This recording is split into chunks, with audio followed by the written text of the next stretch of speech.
The first time I saw humans, they were kneeling in the dirt with their hands bound behind their backs. 12 of them lined up in front of the execution wall on Kepler Station, their heads bowed but not broken. I was there as a cultural observer for the Galactic Council, documenting what we believed would be the final moments of yet another primitive species that had dared to challenge the hegemony. My name is HFY, and I belong to the Vorthack Collective, a species that has served the hegemony for over 3,000 standard cycles. We are tall, scaled beings with 4 arms and crystalline eyes that can perceive 17 different light spectrums. We pride ourselves on our analytical minds and our ability to remain emotionally detached from the violence that maintains galactic order. It was this detachment that made us ideal observers and record keepers for the Council. The hegemony controlled 47 star systems and over 200 inhabited worlds. For centuries, they had maintained peace through overwhelming force. When a species stepped out of line, the response was swift and absolute. The humans had apparently crossed that line 3 months earlier when they refused to hand over their mining rights on Earth's moon to a hegemony corporation. I watched through my recording device as Commander Veltar of the Kron Empire approached the kneeling humans. The Kron were the hegemony's primary enforcers, massive, insectoid creatures with chitinous armor and mandibles that could crush steel. Veltar's 4 black eyes gleamed as he activated his plasma rifle. By the authority of the galactic hegemony, Veltar announced in his clicking mechanical voice, "You are sentenced to death for the crime of defying lawful corporate expansion. Your species will serve as an example to others who might consider similar foolishness." I expected to see fear, perhaps tears, or begging. Instead, I witnessed something that would haunt me for cycles to come. The human in the center, a female with short brown hair, lifted her head and looked directly at Veltar. Her eyes held no fear, only a cold calculation that made my scales prickle with unease. "Commander," she said in perfect galactic standard, her voice steady and clear, "I want you to remember this moment. I want you to remember our faces. Because we're not just 12 humans about to die. We're a warning." Veltar's mandibles clicked in what might have been amusement. "A warning? You are nothing. Your species commands 3 primitive worlds and a handful of outdated ships. What warning could you possibly offer?" The human female smiled, and there was something in that expression that made me step back involuntarily. It was not the smile of someone facing death. It was the smile of someone who knew a secret that would soon be revealed. "You're about to learn why humans don't make threats," she said. "We make promises." Veltar raised his weapon. "Any last words, primitive?" "Yes," the human replied.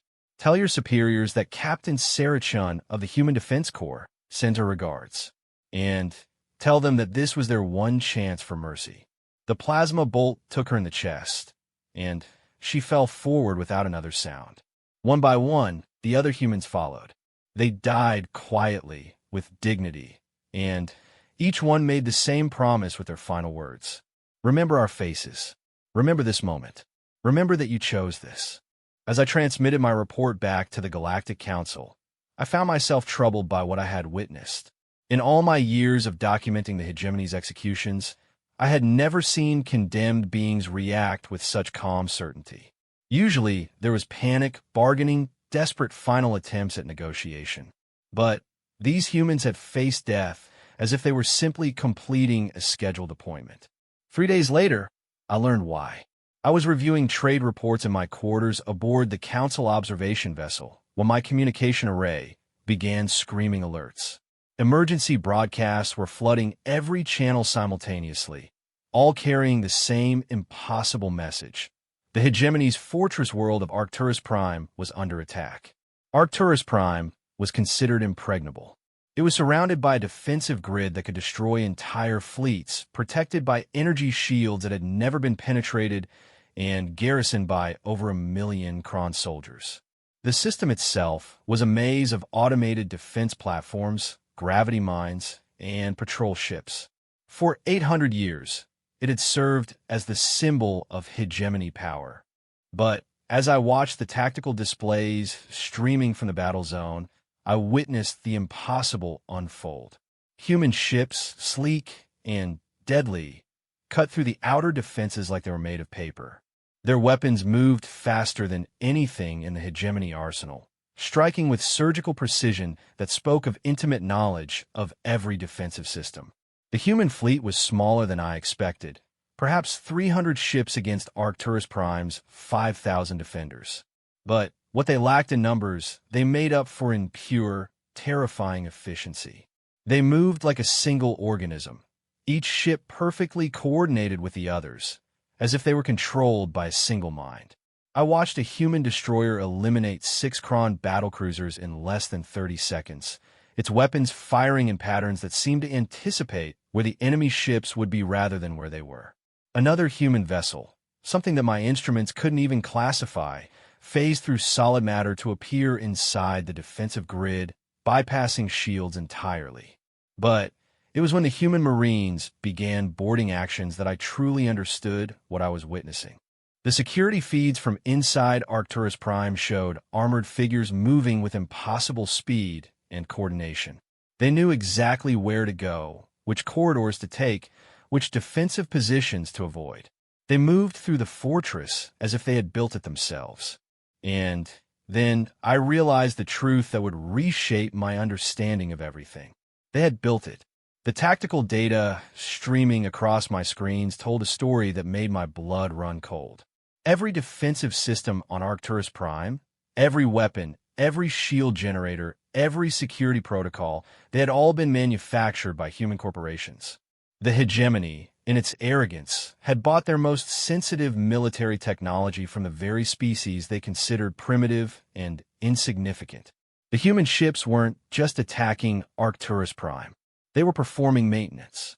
Every human weapon knew exactly how to penetrate Kron armor because humans had designed that armor. Every human ship could anticipate hegemony tactics because humans had written the tactical programs that the hegemony computers were running. The defensive grid that was supposed to protect Arcturus Prime was following override codes that humans had built into the system decades earlier. I watched in horrified fascination as the fortress that had stood for 8 centuries fell in less than 6 hours. The Kron fought bravely, but they were fighting an enemy that knew their every weakness because they had created those weaknesses. It was not a battle, it was a systems test, and the humans were checking their work. When the bombardment ended, the human fleet transmitted a message on all frequencies. The voice that spoke was calm, professional, and utterly without mercy. To the members of the Galactic Hegemony, the humans said, "We are Admiral Marcus Webb of the Human Systems Alliance. We have tried diplomacy. We have tried negotiation. We have tried coexistence. You responded by murdering our diplomats and threatening our worlds. This was a mistake." The transmission paused, and tactical displays showed human fleets emerging from hyperspace around 17 other hegemony strongholds simultaneously. In the space of minutes, humanity had gone from having a handful of primitive ships to fielding the largest military force the galaxy had ever seen. "We have been your suppliers, your contractors, and your servants for 50 years, Admiral Webb continued. "We have built your weapons, programmed your computers, and designed your defenses. We have done this work faithfully, and, well, now you will learn why this was unwise." Another pause, and more tactical data flooded in. Human ships were appearing everywhere, striking at military installations, corporate headquarters, and government centers with the precision of surgical strike. But they were not killing indiscriminately.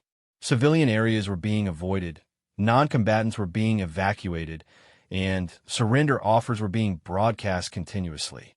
"We do not enjoy violence," Webb's voice resumed. "We do not celebrate destruction. But we will not tolerate the murder of our people or the enslavement of our worlds. You have 48 hours to withdraw all hegemony forces from human space and release all human prisoners. If you comply, this war ends now. If you do not, you will discover why humans do not make threats." The transmission ended, and I stared at my instruments in stunned silence. In the space of a single day, Everything I thought I knew about galactic politics had been turned upside down. The humans, who we had dismissed as a young and primitive species, had just demonstrated that they were the most dangerous force in known space. But what terrified me most was not their military capability or their technological superiority. It was the cold calculation I had seen in that human female's eyes as she faced execution. They had planned this response not in the heat of anger, but with the patience and precision of engineers solving a problem. I thought about Captain Sarachan's final words. This was their one chance for mercy. The hegemony had been given an opportunity to coexist peacefully, and they had chosen violence instead. Now, they would face the consequences of that choice. As reports continued to stream in from across hegemony space, I began to understand that I was witnessing not just a military campaign, but a fundamental shift in the balance of galactic power. The humans were not seeking conquest or domination. They were conducting what they would probably call a hostile takeover. My recording devices captured everything, from the first plasma bolt that killed Captain Shun to the last hegemony transmission begging for mercy. I knew that my report would be studied for centuries to come, analyzed by scholars and military strategists trying to understand how a supposedly primitive species had outmaneuvered the greatest military power in galactic history. But as I watched human ships methodically dismantle the infrastructure of oppression that the hegemony had built over 1,000 years, I realized that the most important lesson would not be found in tactical analysis or technological assessments. The lesson was simpler and more terrifying than that. When humans make a promise, they keep it. And the hegemony had just learned that some promises are threats in disguise. The galaxy would never be the same. And somewhere in the expanding sphere of human-controlled space, I suspected that more changes were coming. Changes that would reshape not just the balance of power, but the very nature of what it meant to be civilized in a universe where humanity had finally shown its true face. I transmitted my initial report and began preparing for what I suspected would be a very long and very dangerous assignment. Because someone needed to document what happened next when humans unleashed their fury on a galaxy that had mistaken their patience for weakness. The war had only just begun. I suppose I should not have been surprised. When you have ruled the galaxy for 1,000 years, when every species has bowed to your authority and paid tribute to your power, the concept of defeat becomes unthinkable. The Council of Overlords that governed the hegemony simply could not accept that a species they had barely noticed could pose a genuine threat to their empire. Their response came exactly 49 hours after Admiral Webb's ultimatum expired. Instead of withdrawing from human space, they launched Operation Cleansing Fire, a massive assault designed to eliminate humanity entirely. 5,000 ships drawn from every corner of hegemony space converged on Earth itself, determined to make an example that would echo through the ages. I watched the fleet assemble from my observation post on the edge of the Sol system. The tactical display showed an armada that dwarfed anything in galactic history. Kron battleships the size of cities hung in space alongside Zarathi dreadnoughts and Volden carrier groups. Energy signatures blazed across my instruments as they prepared weapons capable of cracking planets. Fleet Commander Zulkar, the most decorated military leader in hegemony history, transmitted his intentions on all frequencies. His voice carried the authority of someone who had never lost a battle in 4 centuries of warfare. "Humans of Earth," he announced, his words echoing across space. "You have made a grave error. You have mistaken our patience for weakness, our tolerance for fear. Today, you will learn the price of challenging the natural order. Today, your species ends." The human response came not from Earth, but from the dark space between planets. My sensors detected massive energy signatures appearing throughout the system as ships dropped out of hyperspace. But these were not the sleek vessels that had struck Arcturus Prime. These were something else entirely. The first thing I noticed was their size. The largest human ship I had seen before was perhaps 2 kilometers long. These new vessels stretched for dozens of kilometers, Their hull configurations unlike anything in my databases. They moved with the ponderous grace of predators that knew they had nothing to fear from their prey. But it was not their size that made my scales crawl with primal terror. It was their names. Each ship broadcast its identity as it took position in Earth's defense grid.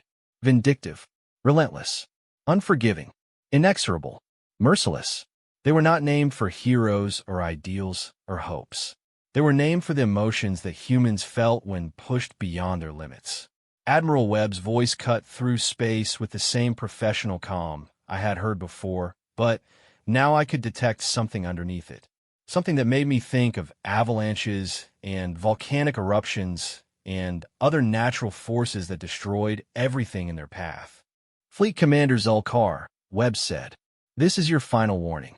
Withdraw your forces from this system immediately.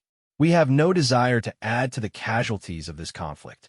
Zulkar's response was exactly what I expected from someone who had never faced real opposition. "You dare threaten me? I command 5,000 ships and 10 million soldiers. You have shown perhaps 50 vessels. The mathematics of this engagement are clear." "Commander," Webb replied, and for the first time, I heard something like sadness in his voice. "You are absolutely correct. The mathematics are clear. We try to explain them to you peacefully. Now we will demonstrate them practically." What happened next changed my understanding of what war could be. The hegemony fleet opened fire first, filling space with enough energy to sterilize worlds. Plasma cannons, particle beams, fusion missiles, and gravitational torpedoes erupted in a display that turned the darkness between planets into a blazing aurora of destruction. The bombardment was so intense that my observation station's shields began failing even at maximum range. But the human ships simply absorbed it all. I watched in stunned disbelief as weapons that should have vaporized mountains struck human hulls and dissipated harmlessly. Energy that should have torn matter apart at the molecular level was redirected into the ship's power systems. Missiles that could crack moons detonated uselessly against barriers that seemed to bend space itself. The humans had not just built better weapons. They had built ships that made weapons irrelevant. When a human fleet finally responded, it was not with the overwhelming firepower I expected. Instead, each ship fired a single projectile. 50 missiles against 5,000 targets should have been meaningless. In the mathematics of space warfare, it was not even worth calculating. But these were not conventional missiles. Each projectile split into 1,000 smaller warheads as it approached its target. Each warhead split again and again until space was filled with clouds of microscopic particles moving at significant fractions of light speed. They passed through shields as if they were not there, penetrated armor as if it were paper, and began their real work. I watched my instruments in growing horror as hegemony ships began dying from the inside out. The human weapons were not just destroying their targets, they were converting them. Hull plating rearranged itself into new configurations. Weapon systems turned on their own vessels. Life support systems vented atmosphere into space while simultaneously broadcasting surrender signals. Within minutes, the greatest military force in galactic history had become a cloud of expanding debris and a handful of ships frantically signaling their surrender. But the humans were not finished with their demonstration. Admiral Webb's voice cut through the chaos with terrifying precision. "Fleet Commander Zulkar, your flagship is still functional. We have preserved it specifically so that you can witness what happens next. Observe carefully and remember what you see." The human ships turned toward the inner planets of the Sol system. I initially thought they were positioning for defense, but then my instruments detected something that made my organs freeze with terror. They were not targeting the hegemony fleet's wreckage. They were targeting the planets themselves. But they were not preparing to destroy them. They were preparing to move them. Gravitational fields of impossible strength reached out from the human vessels, grasping entire worlds and pulling them into new orbits. I watched Mars shift position, its red surface gleaming as it was relocated to a more strategic position. Venus spun faster on its axis as human technology began converting its toxic atmosphere into something more useful. The asteroid belt reformed itself into a perfect defensive grid, each chunk of rock positioned with mathematical precision. The gas giants rotated to present their most useful faces toward Earth, their moons rearranged into patterns that maximized both protection and resource extraction.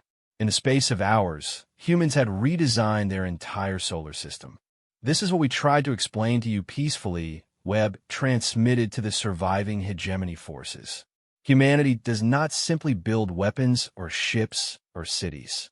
We build entire star systems. We engineer reality itself to serve our purposes. You try to threaten us with numbers and firepower. We respond by changing the fundamental nature of space and time. Fleet Commander Zulkar's response came as a barely coherent whisper. Impossible. No species has such power. The energy requirements alone would require the output of a dozen stars. Commander, Webb replied, and I could hear something like pity in his voice. You are still thinking in terms of taking energy from existing sources. We create energy. We manufacture matter. We edit the basic forces of physics when they inconvenience us. This is what you declared war against. I found myself recording everything frantically, knowing that no one would believe what I was documenting without complete sensor logs. The humans had not just won a battle. They had demonstrated capabilities that bordered on godlike power.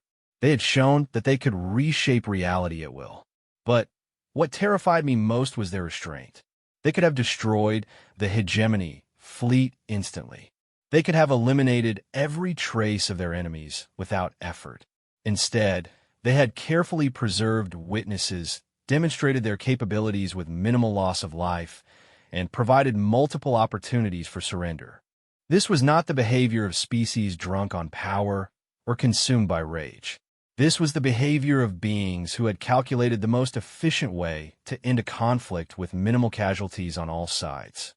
They were not monsters unleashing destruction. They were surgeons removing cancer. We will give you one more opportunity, Webb announced to the remnants of the hegemony fleet. Return to your territories. Inform your leaders of what you have witnessed. Tell them that humanity offers peace to all species willing to coexist with respect and dignity. Tell them also that we will not tolerate aggression, slavery, or oppression within our sphere of influence. What if they refuse? Zulkar asked, his voice hollow with defeat. Webb's response chilled me to my core. Then we will visit every hegemony world and demonstrate these same capabilities until they understand that resistance is futile. But we will do so with minimum casualties, maximum efficiency, and absolute determination. We have no desire to rule the galaxy, Commander. But we will not permit the galaxy to be ruled by those who govern through fear and violence. The surviving hegemony ships began withdrawing, their crews undoubtedly struggling to process what they had witnessed. But I remained in system, knowing that my real assignment was just beginning. The Galactic Council needed to understand exactly what had changed in the balance of power. Over the following days, I observed as human ships began emerging from hidden facilities throughout the Sol system. Not dozens, as Zulkar had estimated, but thousands.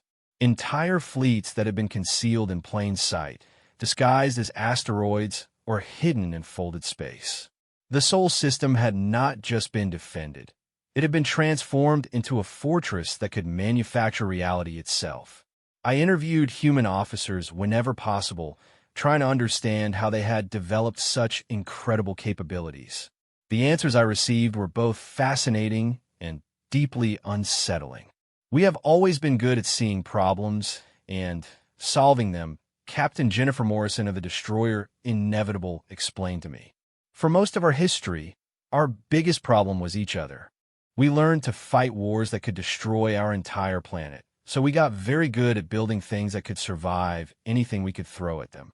But when we reached space, she continued, we discovered that our real talent was not for destruction, but for construction. We could build habitats that supported life in the vacuum of space. We could terraform dead worlds into gardens. We could create energy from nothing and matter from energy. And then, she said with a smile that reminded me uncomfortably of Captain Shen's final expression, we realized that the same techniques that let us build paradise could be used to unmake anything that threatened that paradise. I asked her about human restraint, about their apparent reluctance to use their full capabilities unless absolutely necessary. Because power without restraint is just chaos, she replied. Any fool could destroy things. It takes wisdom to know when destruction is necessary, and even more wisdom to know when it is not. We learned that lesson the hard way on Earth, when we nearly destroyed ourselves with our own weapons. The hegemony never learned that lesson, she added quietly. They built an empire based on fear and maintained it through violence. They never had to learn restraint because they never faced real opposition. Now they have to choose. Learn wisdom, or be replaced by those who already possess it. As I transmitted my reports back to the Galactic Council, I found myself wondering what choice the hegemony would make. They had been given a clear demonstration of human capabilities and multiple opportunities for peaceful coexistence. But pride and arrogance had driven their empire for 1,000 years. Could they accept that their age of dominance was over? Could they adapt to a galaxy where humanity set the rules? Or would they choose to fight a war they could not possibly win against an enemy that had already shown them more mercy than they had ever shown others? I suspected I would learn the answer soon enough. And I suspected that the galaxy was about to discover what happened when humans stopped trying to solve problems peacefully and started solving them efficiently. The hegemony chose war. Perhaps I should have predicted this outcome. When Fleet Commander Zulkar returned to the capital world of Dominion Prime with his report, the Council of Overlords declared him insane. When the surviving crews of his fleet corroborated his story, they were accused of cowardice and treason. When the sensor logs and tactical data were analyzed by the hegemony's finest scientists, the evidence was dismissed as sophisticated human propaganda. The hegemony had ruled for so long that they had forgotten how to accept reality when it contradicted their assumptions. They could not believe that any species could possess technology so far beyond their own understanding. Therefore, they concluded no such technology could exist. Their response was as predictable as it was catastrophic. Operation Final Solution launched 6 months after the Battle of Seoul. Every available hegemony warship, every allied fleet, every mercenary company that could be bought or coerced was assembled into a force that numbered over 50,000 vessels. The plan was simple: spread the attacking force across multiple star systems simultaneously, making it impossible for humanity to concentrate their mysterious superweapons effectively. The overlords believed that human technology, however advanced, had to obey the fundamental laws of physics. No force could be in multiple places at once. No defense could cover every possible attack vector. If they spread humanity thin enough, some part of their empire would inevitably be vulnerable. They were correct about the laws of physics. They were catastrophically wrong about human technology. I had been reassigned to observe the assault on the Kepler station system, where 12 humans had been executed 7 months earlier. The irony was not lost on me that the hegemony had chosen this location as one of their primary targets. They wanted to make a symbolic statement by destroying the place where human resistance had first been demonstrated. The attacking force that emerged from hyperspace around Kepler was massive even by hegemony standards. 3 full battle groups comprising over 4,000 ships, led by Grand Admiral Vexthal of the Nexarian Empire. Vexthal was considered one of the finest tactical minds in the galaxy, a commander who had never lost a significant engagement in over 2 centuries of warfare. I watched from my observation platform as the hegemony forces deployed into attack formation. Their strategy was sound. Overwhelming force applied to a target that could not possibly mount an adequate defense. Intelligence reports indicated that Kepler Station was defended by perhaps a dozen human ships at most. When the human response came, it was not what anyone expected. Instead of ships rising to meet the invasion, space itself began to change. The first sign was the stars. The background star field that had remained constant for millions of years began to shift and dance. Constellations rearranged themselves as space-time folded and twisted in patterns that hurt to observe directly. My instruments screamed warnings about gravitational anomalies that violated every known law of physics. Then the attack began. But it was not humans who were attacking. It was Kepler Station itself. The space station, which I had always assumed to be a standard orbital facility, revealed itself to be something far more sinister. The entire structure began to unfold like a mechanical flower, exposing layers of technology that extended far beyond what should have been physically possible. The station was not a structure built in space. It was a machine that used space as raw material. Gravitational waves pulsed outward from the station, each pulse precisely calibrated to disrupt the hegemony formation. Ships that had been light years apart suddenly found themselves occupying the same coordinates, their hulls intersecting in ways that physics insisted were impossible. Other vessels discovered that their weapons were firing backwards in time, destroying themselves before they could engage their targets. Grand Admiral Vexthal tried to retreat, but retreat required a direction to move, and directions had become meaningless. Space around Kepler Station had been transformed into a maze where distance was negotiable and cause followed effect in whatever order humans found convenient. This is Grand Admiral Vexthal to all hegemony forces. His transmission echoed across twisted space-time. Emergency withdrawal. All ships execute emergency withdrawal immediately. The response came not from his own forces, but from Kepler Station itself. The voice was calm, feminine, and absolutely without mercy. Grand Admiral, the voice said, "This is Colonel Sarah Martinez, commanding officer of Kepler Defense Platform. I believe you knew my sister." The silence that followed was broken only by the screaming of metal as hegemony ships continued to intersect with each other across impossible geometries. "Captain Sarah Chun," Martinez continued, "you executed her on this station 7 months ago. She told you that this was your one chance for mercy. You declined that offer. Today, you learn what happens when humans are done being merciful. What followed was not a battle. It was a demonstration of what happened when beings who could engineer reality decided to solve a problem permanently. Hegemony ships found themselves converted into raw materials, their atoms reorganized into more useful configurations. Others discovered that their crews had been transported to comfortable prison facilities while their vessels became part of the growing human defense grid. A few lucky ships were simply relocated to distant parts of the galaxy with their crews intact, but their weapons systems permanently disabled. But it was not the destruction that horrified me most. It was the precision. Every human action was calculated to produce a specific result. Ships whose crews had committed war crimes were disabled, but preserved so their commanders could face trial. Vessels that had been coerced into service found their crews safely evacuated before their ships were repurposed. Even the mercenaries were sorted according to their individual records, with different fates assigned based on their personal histories. The humans were not just winning a war. They were conducting a judicial review of the entire hegemony military structure and rendering verdicts in real time. "You seem confused, Grand Admiral," Colonel Martinez observed as Vexthal's flagship found itself trapped in a pocket of folded space. "Allow me to explain what is happening.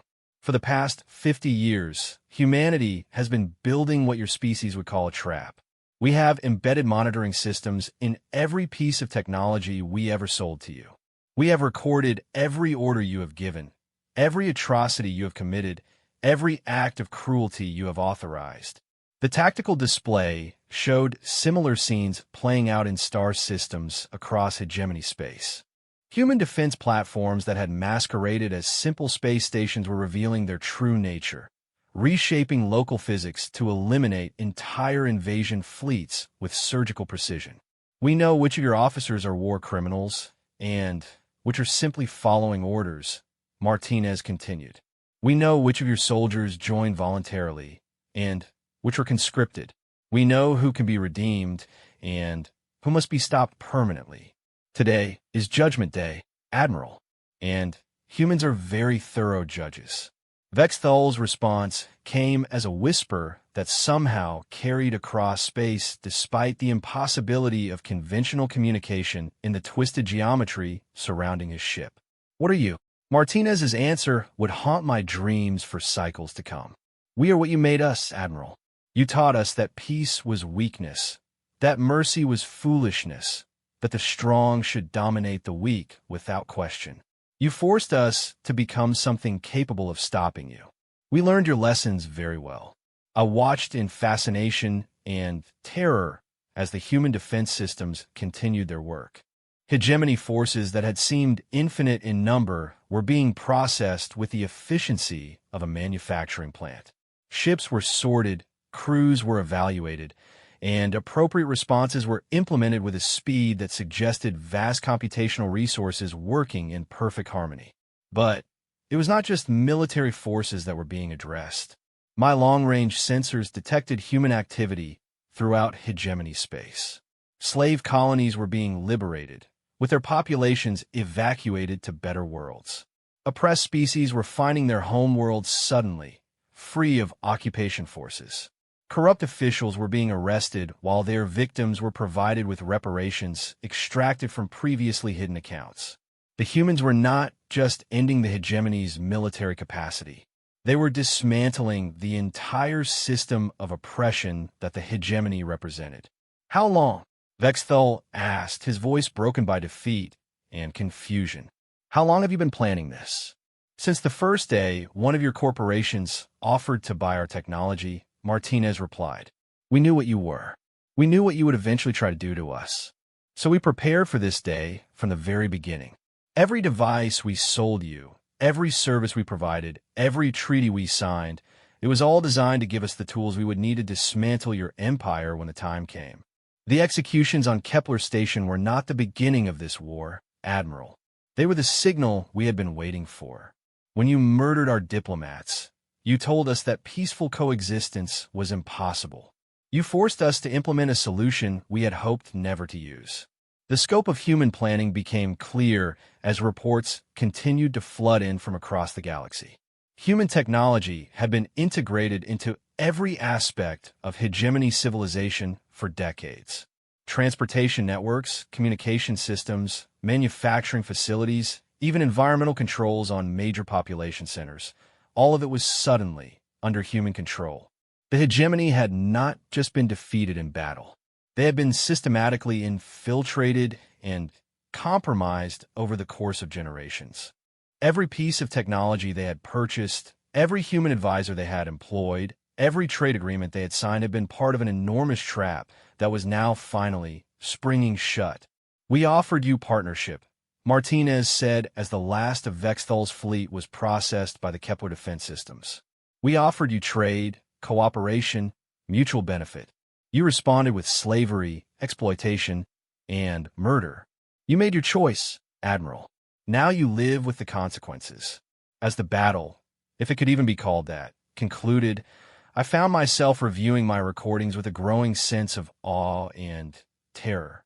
The humans had not simply won a war. They had executed a plan of impossible complexity and scope, one that had been generations in the making. Every human who had ever served in the hegemony's employ had been a spy. Every piece of technology they had ever sold had been a weapon waiting to be activated. Every trade agreement had been a clause in a contract that the hegemony had never bothered to read completely. And now that contract was being enforced. I transmitted my observations to the Galactic Council, knowing that my reports were probably the only accurate record of humanity's true capabilities. The other observer species were likely drawing conclusions based on what they thought they had seen, rather than what had actually happened. But I had been recording everything, analyzing every energy signature, documenting every impossible feat of engineering and physics manipulation. I had proof that humanity possessed technology that made them functionally omnipotent within their sphere of influence. More importantly, I had evidence of their restraint. They could have killed everyone. They could have destroyed every hegemony world and eliminated every trace of the empire that had oppressed the galaxy for 1,000 years. Instead, they had chosen to sort through their enemies with the patience of librarians, saving who could be saved and stopping only those who absolutely had to be stopped. This was not the behavior of conquerors or destroyers. This was the behavior of gardeners, carefully removing weeds while preserving everything that could grow into something better. But what would they plant in the space they had cleared? What kind of galaxy would emerge from the ashes of the hegemony? And what role would species like mine play in whatever came next? I suspected I was about to find out because human ships were beginning to appear in systems throughout the galaxy, and their message was always the same. We come in peace. Let us talk. The galaxy learned to fear human diplomacy far more than it had ever feared human warfare. In the 3 months following the collapse of hegemony military forces, human diplomatic vessels appeared in every major star system. They came alone, without escorts or defensive formations, transmitting simple requests for peaceful dialogue. Their message was always the same. We wish to discuss the future of galactic civilization. All viewpoints are welcome. I was assigned to observe the diplomatic mission to the Vorthak Collective's capital world of Christonia. As a member of the species that had served as the hegemony's record keepers for millennia, we were particularly anxious about human intentions toward us. We had documented every atrocity, every act of oppression, every systematic abuse that the hegemony had committed. We knew exactly how complicit we had been in maintaining their empire. The human ship that arrived at Christonia was unlike anything I had seen before. It was small, perhaps 200 meters in length, with a hull that seemed to shimmer between dimensions. My sensors could barely detect it, even when it was directly in front of our orbital platforms.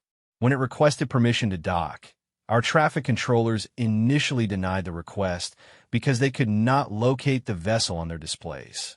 The human response was to materialize directly in our main docking bay, apparently having teleported through our shields and hull plating without triggering any alarms. When our security forces surrounded the ship with weapons drawn, the airlock simply opened to reveal a single human female carrying nothing but a briefcase.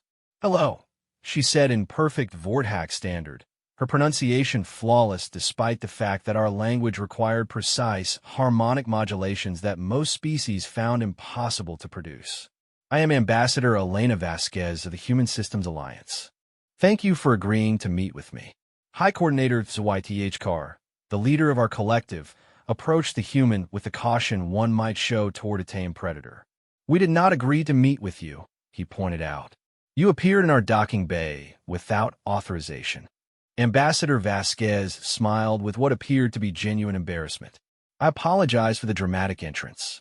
Our ship's navigation system is still being calibrated for diplomatic missions. We're more accustomed to military operations where subtlety is less important." "Military operations," ZYTH repeated slowly. "Yes, we have heard reports about your military capabilities. Are you here to demand our surrender?" "Quite the opposite," Vasquez replied, opening her briefcase to reveal what appeared to be standard diplomatic documents. "I'm here to offer you an opportunity to help design whatever replaces the hegemony. Your species has maintained comprehensive records for thousands of years. We need that institutional knowledge to build something better." The silence that followed stretched for several minutes as ZYTH processed this unexpected statement. Finally, he spoke the question that was in all our minds. "You want our help? We served the hegemony faithfully for 3 millennia. We documented every crime they committed against your people and others. We made no attempt to stop them or even to object to their actions. Why would you trust us?" Vasquez's response revealed the depth of human intelligence, gathering in ways that still give me nightmares. "Because we know exactly why you serve them," she said gently. "We know about the Vorthak children held hostage on Dominion Prime. We know about the neutron mines placed in your star system. We know about the viral weapons targeted at your genetic structure. We know that your species was not collaborating with the hegemony by choice. She paused to let this information sink in. We also know that many of your records contain subtle alterations, small errors, and omissions that made the hegemony's crimes seem slightly less severe than they actually were. You were sabotaging their historical record, even while pretending to serve them faithfully. ZYTHCar's primary eyes widened in shock. Those subtle alterations had been a closely guarded secret, known only to a handful of the most trusted historians. The fact that humans had detected and analyzed them suggested intelligence capabilities that bordered on omniscience. How could you possibly know about those changes? He asked. Vasquez smiled again, but this time there was something predatory in the expression. Because we have been watching everyone for a very long time, Coordinator. Every transmission, every trade agreement, every private conversation conducted through technologies we supplied, we recorded all of it. We know who is truly loyal to the hegemony and who is forced to serve against their will. She opened her briefcase and produced a data crystal that gleamed with inner light. This contains the complete, unedited records of everything the hegemony ever did. Every crime, every atrocity, every act of oppression, documented with perfect accuracy. We would like to work with your people to ensure that this information is preserved properly, so that nothing like the hegemony can ever arise again. The crystal was beautiful and terrifying in its implications. Humanity had not just defeated the hegemony. They had recorded every detail of its existence. Nothing would be forgotten. No crime would go unrecorded. No victim would remain nameless. You are offering us the chance to become historians again, ZYTHCar observed, to document truth instead of propaganda. More than that, Vasquez replied. We are offering you the chance to help design a new form of galactic governance, one based on cooperation instead of domination, on justice instead of oppression, on truth instead of lies. Over the following weeks, I observed the negotiations between humanity and the Vorthack Collective with growing amazement. The humans did not dictate terms or impose conditions. Instead, they listened to our concerns, addressed our fears, and incorporated our suggestions into their proposal for galactic restructuring.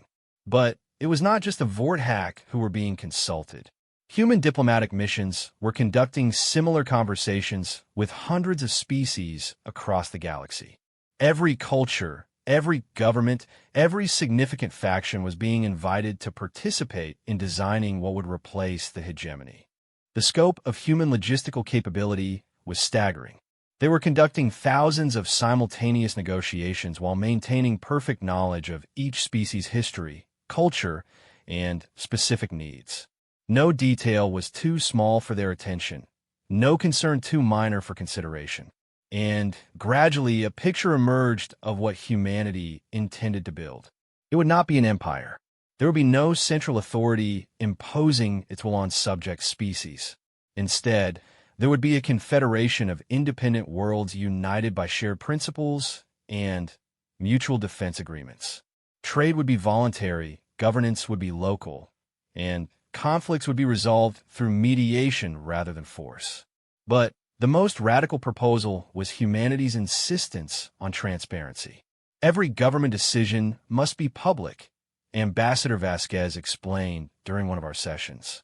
Every trade agreement, every military deployment, every allocation of resources, all of it must be open for review by any citizen of any member world.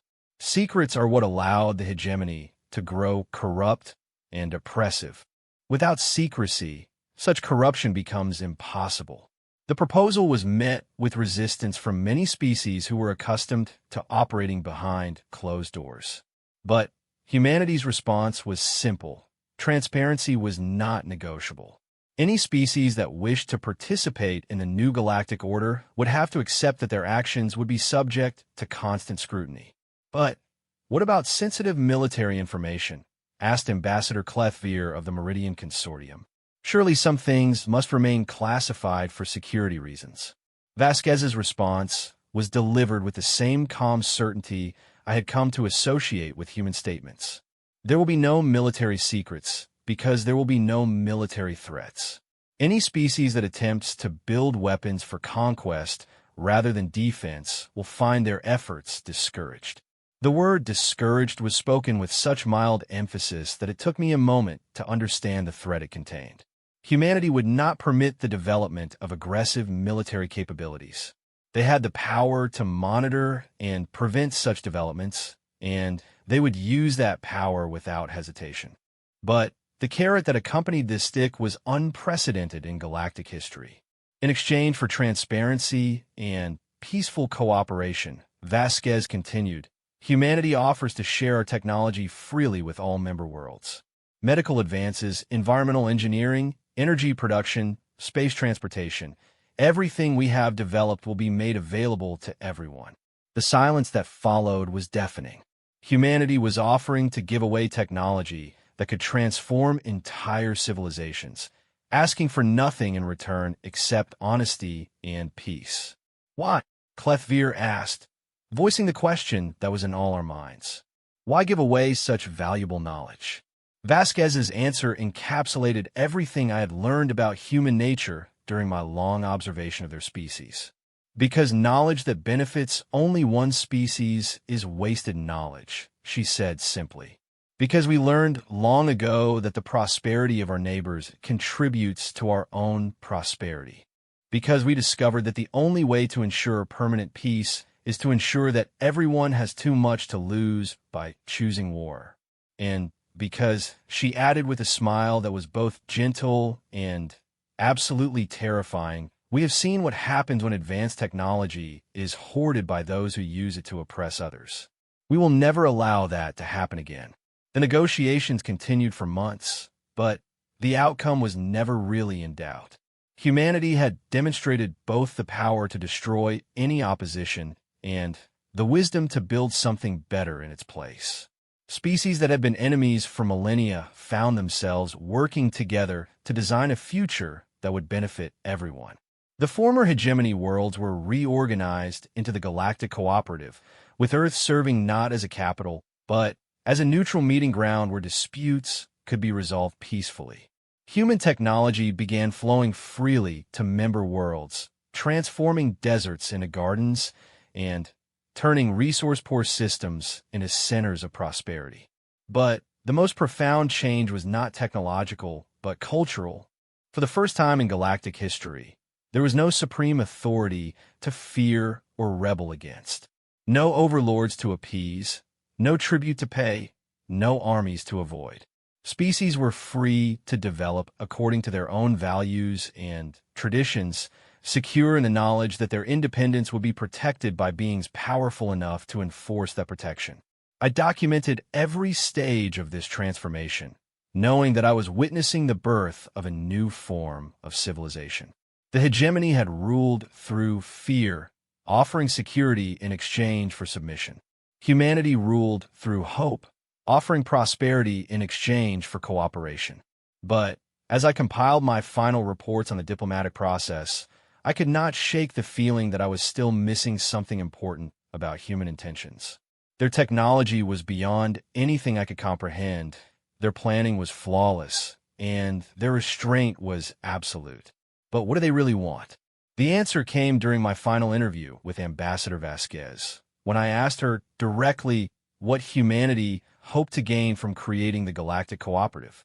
Her response was so simple that it took me days to fully understand its implications. We want to go home, she said quietly. We want to return to Earth and tend our gardens and raise our children in peace, knowing that the galaxy is safe and prosperous without our intervention. We want to become unnecessary. And in that moment, I finally understood the true nature of human ambition.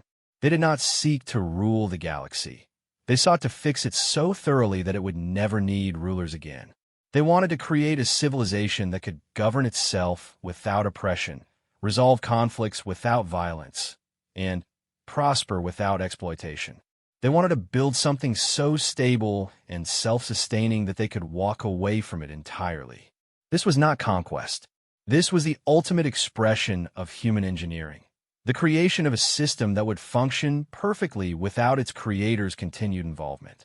But as I transmitted my final reports to the Galactic Council, I wondered if humanity would ever truly be allowed to go home. Because once the galaxy learned to depend on human protection and human wisdom, would they ever be willing to let their protectors retire? And what would happen if humanity ever decided that the galaxy was ready to govern itself without them? I suspected that question would define the next chapter of galactic history. 5 years after the fall of the hegemony, humanity began to disappear. It started slowly, almost imperceptibly. Human advisors completed their assignments and were not replaced. Human-operated facilities transferred control to local species and went silent. Human ships that had patrolled trade routes simply failed to arrive for their scheduled rounds.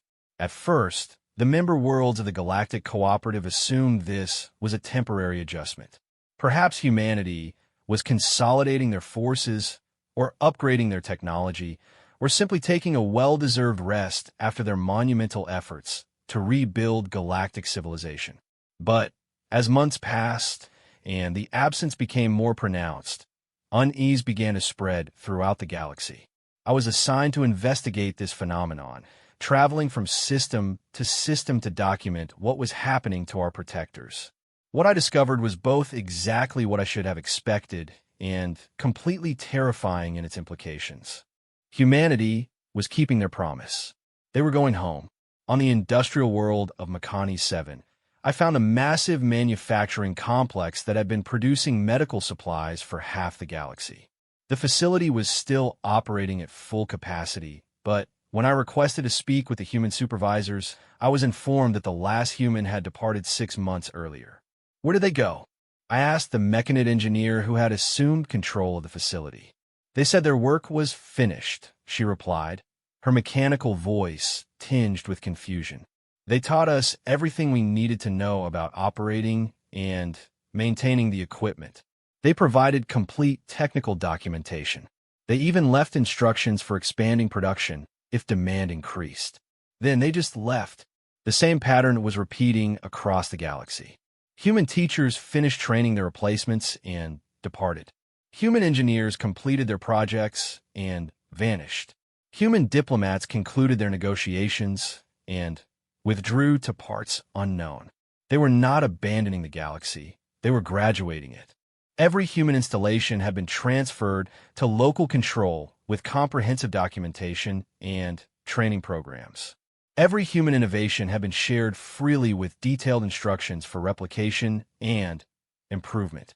Every human intervention had been designed to make future intervention unnecessary. But their absence was revealing problems that no one had anticipated. On the agricultural world of Verdania Prime, disputes over water rights had escalated to armed conflict within days of the human mediation team's departure. The local authorities had the legal framework for resolving such disputes and the technical knowledge needed to implement solutions, but they lacked the moral authority the human presence had provided. Everyone trusted the humans to be fair, explained Governor Velthara as I documented the growing crisis. They had no stake in our local politics, no reason to favor one faction over another. But now that they are gone, every decision is viewed with suspicion. Every compromise is seen as favoritism. Similar problems were emerging throughout the cooperative. Species that had learned to coexist under human oversight were rediscovering ancient grievances. Trade disputes that had been easily resolved with human mediation were escalating into diplomatic crises. Military buildups that would have been instantly detected and prevented by human monitoring systems were proceeding unchecked. The galaxy was learning that peace was not a stable state. It was a continuous process that required constant maintenance, and humanity had been providing that maintenance so efficiently that no one had noticed how dependent they had become on it. But the most disturbing discovery came when I attempted to contact Earth directly. The Sol system was still there, of course. My long-range sensors could detect the planets in their modified orbits, the defensive platforms that controlled local space-time, the massive energy signatures that indicated continued human activity. But When I transmitted a request for diplomatic contact, the response was unlike anything I had ever received from humans. "Greetings, Observer Thaxra," the reply began, and I immediately noticed that the voice was artificial rather than biological. "This is the Sol System Automated Response Network. We have received your request for communication with human representatives. We regret to inform you that humanity is no longer available for external consultations. All matters relating to galactic governance have been transferred to the appropriate local authorities. Please direct your inquiries to the nearest cooperative council representative. If this is a matter requiring human intervention, please be aware that such intervention will only be provided in cases of existential threats to galactic civilization. Standard diplomatic, economic, or military disputes are now considered to be within the normal operating parameters of autonomous galactic society." The message concluded with coordinates for the nearest cooperative council office and a cheerful suggestion that I have a pleasant day. I stared at my communication array in shock, trying to process what I had just heard. Humanity had not just withdrawn from galactic affairs. They had automated their withdrawal. They had created systems to handle all future contact attempts while they retreated into complete isolation. But why? What had prompted this sudden and complete withdrawal from the civilization they had worked so hard to create? The answer came from an unexpected source: the hegemony itself. During my investigation, I encountered a former hegemony officer named General Thakmore, who had been serving as a security consultant for one of the cooperative worlds. Unlike most of his former colleagues, who had either been imprisoned for war crimes or executed for atrocities, Thakmore had been evaluated by human justice algorithms and found to be capable of redemption. "You want to know why they left?" he asked when I questioned him about the human withdrawal. "Because they learned something that terrified them more than any enemy they had ever faced." "What could possibly terrify beings with such power?" I asked. Thakmore's laugh was bitter and knowing. "They learned that the galaxy was becoming dependent on them, that species throughout the cooperative were starting to see humans as gods rather than allies, that instead of teaching the galaxy to govern itself, they were accidentally teaching it to worship its protectors." He gestured toward a data display showing economic statistics from across the cooperative. "Look at the numbers, Observer. Human technology made every world prosperous, but prosperity made every world lazy. Why develop your own solutions when humans could provide better ones? Why take responsibility for difficult decisions when humans could make those decisions more wisely?" The data was damning.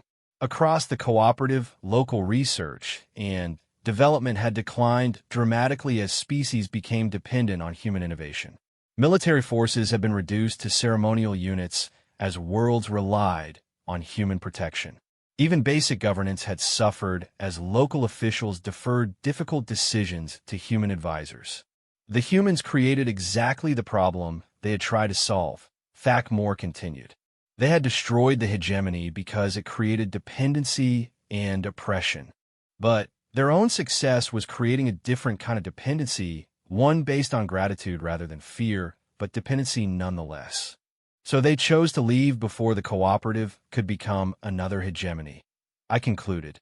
Exactly. They recognized that their presence was preventing the galaxy from learning to stand on its own. So they removed themselves from the equation, forcing us to either grow up or fall apart. The implications were staggering. Humanity had not abandoned galactic civilization. They had provided it with its final test. Could the species of the galaxy maintain peace and prosperity without their protectors? Could they resolve conflicts without human mediation? Could they continue to develop and grow without human guidance? Or would they fragment back into the same patterns of competition and conquest that had led to the hegemony's rise in the first place? As I traveled through the cooperative documenting the effects of human withdrawal, I found evidence supporting both outcomes. Some worlds were rising to the challenge magnificently, developing new technologies and forming innovative partnerships that exceeded anything they had achieved under human guidance. Others were struggling with problems they had never learned to solve independently, their populations growing increasingly desperate for the return of their protectors. But the most significant development was the emergence of what historians would later call the human cults. On dozens of worlds, populations had begun worshiping humanity as absent gods who would someday return to restore galactic paradise. They built shrines to famous human leaders, established rituals based on human cultural practices, and developed increasingly elaborate theories about when and how humanity would end their exile. These cults were becoming politically powerful, advocating for policies designed to attract human attention and earn their return. Some called for the complete abandonment of local governance in favor of waiting for human guidance. Others demanded the construction of monuments and temples to demonstrate galactic devotion to their absent protectors. The irony was devastating. Humanity had withdrawn specifically to prevent the galaxy from becoming dependent on them, but their absence was creating exactly the kind of dependency they had tried to avoid. I documented all of this in my reports to the Galactic Council, but I knew that my observations were only part of a larger pattern. Throughout the galaxy, species were being forced to confront fundamental questions about their own capabilities and desires. Did they want to be free with all the responsibilities and risks that freedom entailed?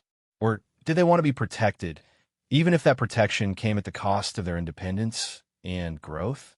The answer would determine not just the future of the Galactic Cooperative, but the future of galactic civilization itself. And somewhere in the Sol system, humanity was watching and waiting to see what their students had learned. I suspected they would not wait forever.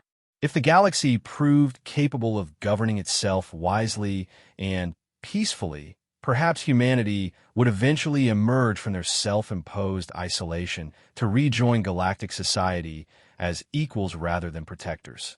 But if the galaxy proved unable or unwilling to maintain the civilization that humanity had built, then I suspected that human intervention would return, but not in the form of helpful advisors and patient teachers. It would return in the form that had originally destroyed the hegemony, as an irresistible force that would reshape galactic civilization whether its inhabitants wanted to be reshaped or not. Because ultimately, humanity had made a promise that transcended their desire for isolation. They had promised to ensure that the galaxy would never again be ruled by oppression and fear. And humans, as the galaxy had learned, always kept their promises. The question was whether the galaxy would force them to keep this one. As I transmitted my final report and prepared to return to Cristhonia, I found myself hoping that my fellow species would prove worthy of the freedom they had been given. Because the alternative, a galaxy that required eternal supervision to remain civilized, was a failure that would diminish us all. But hope, I had learned from observing humanity, was not enough. Freedom had to be earned continuously through the daily choices of billions of beings who chose cooperation over conquest, justice over oppression, and wisdom over expedience. The test was underway.